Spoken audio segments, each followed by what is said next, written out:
कई रातें गुजर गई पर कनपटी मार किलर का कोई पता नहीं चला। फिर साल 1979 में पुलिस के हाथ एक शख्स लगा। एक रात जब पुलिस जयपुर के एक सुनसान इलाके में गश्त पर थी, पुलिस ने देखा कि सड़क पर एक साया सा चला आ रहा था, जो पुलिस को देखते ही सड़क किनारे एक पेड़ के पीछे छुप गया। फिर उसने एक कंबल निकाला और उससे खुद को ढक लिया।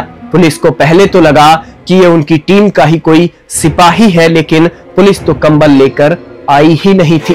पुलिस ने कुछ देर इंतजार किया तो पेड़ के पीछे छिपा शख्स कंबल लपेटकर बाहर निकला और इस बार पुलिस ने उसे दबोच लिया। हालांकि अभी ये कंफर्म नहीं था कि यही कनपटी मार किलर है या नहीं। थाने ले जाकर उससे पूछताछ करने पर उसने अपना नाम शंकरिया होने के साथ जयपुर का एक एड्रेस बताया। पुलिस ने बताए गए पते पर जांच की तो वहां उन्हें शंकरिया के माँ बाप मिले, जिससे पुख्ता हो गया कि वो सच बोल रहा है। पुलिस ने उससे थोड़ी और पूछताछ की। शंकरिया से पूछा गया कि पूरे राज्य में किलर का खौफ है, 60 से ज्यादा लोगों की हत्या हो चुकी है, ऐसे में वो अकेले कंबल लेकर कहां घूम रहा था। पुलिस को उस पर शक था, लेकिन उसके पास कोई हथियार नहीं मिला था। जबकि जो लोग मारे गए थे उनकी पोस्टमार्टम रिपोर्ट में ये साफ था कि किसी हथौड़े जैसी चीज से उनके सर पर वार किया गया है। शंकरिया के पास से पुलिस को ऐसा कोई हथौड़ा नहीं मिला। पुलिस कई दिनों तक उससे पूछताछ करती रही और वो गोलमाल जवाब देता रहा। फिर एक रोज पुलिस ने जब उससे पूछा कि 60 लोगों की हत्या हो चुकी है, क्या तुमने की? इस पर शंकरिया ने जो जवाब दिया उससे पुलिस के होश उड़ गए। उसने कहा, साहब 60 नहीं 70 मार चुका हूँ कि हाँ मैं ही कनपटी मार किलर हूँ।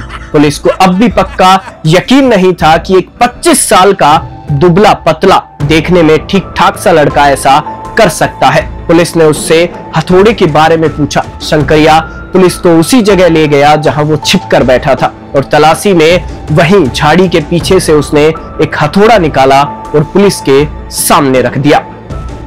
इससे यह बात पक्की हो गई कि शंकरिया ही कातिल है। पुलिस ने जब उसके माँ बाप से उसके रूटीन के बारे में पूछा तो उन्होंने बताया कि वो ज्यादातर घर पर ही रहता था, पर कभी कभी देर रात दोस्तों से मिलने के लिए बाहर निकलता था। पुलिस के जोर डालने पर शंकरिया ने धीरे धीरे सब उगलना शुरू किया।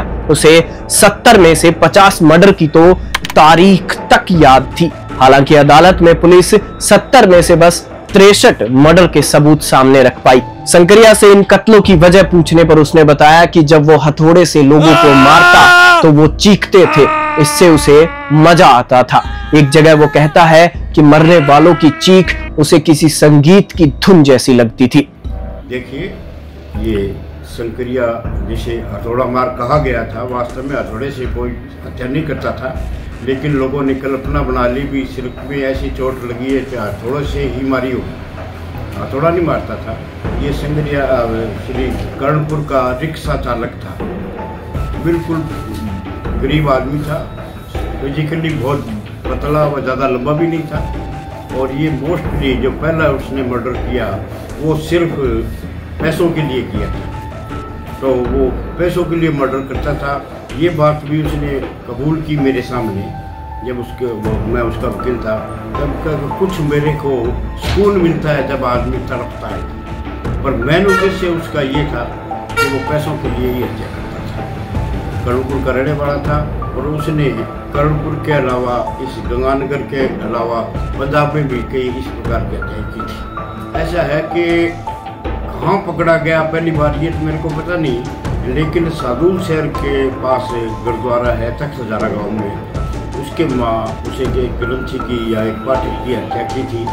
उसके सिलसिले में जब सादुल शहर में पुलिस ने पकड़ा तब वो उसका केस सादुल शहर थाना हनुमानगढ़ में लगता था उन दिनों, तब वो मेरे पास आया। उससे पहले कब पकड़ा गया, कैसे पकड़ा गया, इस बात का मुझको पता नहीं।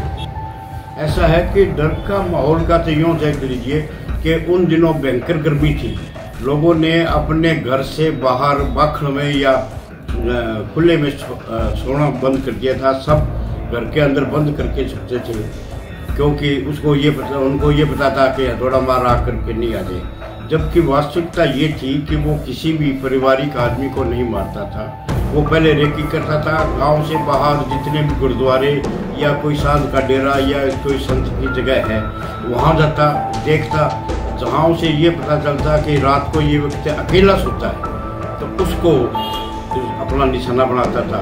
रही बात मारने की, उसके पास कोई हथौड़ा नहीं था, वो जो भी हथियार मिलता वहाँ पर डेरे में उसका वक्त पर उसी से मार देता था। एक अच्छा तो उसने चारपाई का पग्गा होता है ना, पावा जिसे कहते हैं, वो उसके पास में जो संत सो रहा था उसके पास में पावा पड़ा था, तो उसने पावा से उसके सिर में मारा। मारते वक्त वो इतनी जोर से मारता था कि एक ही बार में उसका सिर फट जाता था। शंकरिया का अपराध रेयर ऑफ द रेयर की श्रेणी में आता था, इसलिए उसका केस पहले राजस्थान हाई कोर्ट फिर सुप्रीम कोर्ट पहुंचा, लेकिन सभी जगहों से उसे सजाए मौत सुनाई गई। उसने राष्ट्रपति के पास दया याचिका लगाई, लेकिन वो भी रिजेक्ट हो गई। आखिर में 16 मई 1979 को वो दिन भी आया जब शंकरिया को फांसी दे दी गई।